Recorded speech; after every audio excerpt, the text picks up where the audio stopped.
sun is shining, fantastic weather.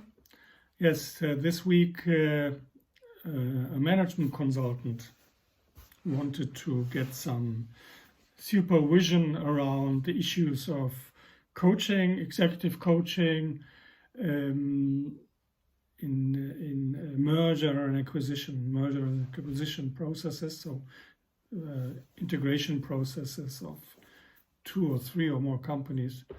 And since we worked for the last 30 years around this issue, I summarize by saying if you coach a general manager or 2 general managers of 2 joining and merging companies, you have different levels of intervention. So what you can do is, of course, you can coach the executive by talking to him or to her in terms of what does it mean, the merger, and how to let go things from the former company or the former colleagues and the relationships, and go into the new relationships, into this new organization, new identity, etc.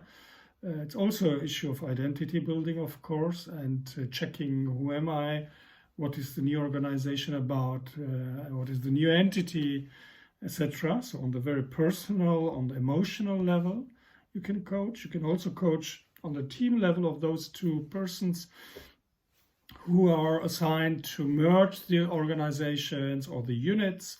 It can also be a merger in a company, or integrating a daughter company also, or 2 daughter companies, merging them.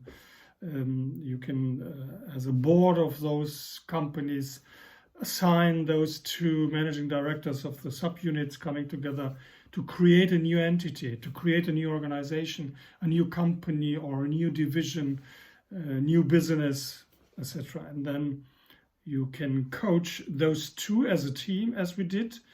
And if you are 2 consultants or 2 coaches, so you can work also as a team with the team, so you 2 with those 2 persons.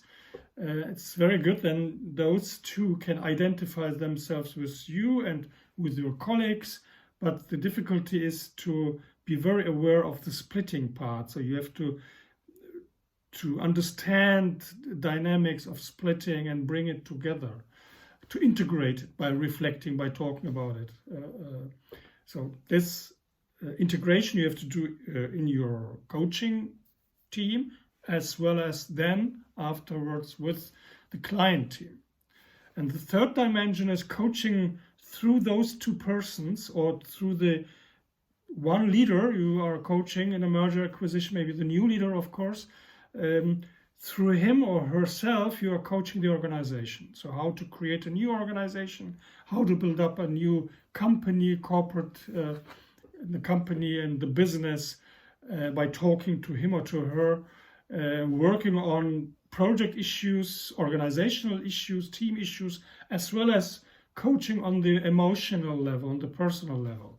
So those at least 3 possibilities you have if you coach in a mergers and acquisition process, which are very tough processes, tough dynamics around resistance, around letting things go, taking up new identities, losing identity, etc., losing connections, friends, relationships.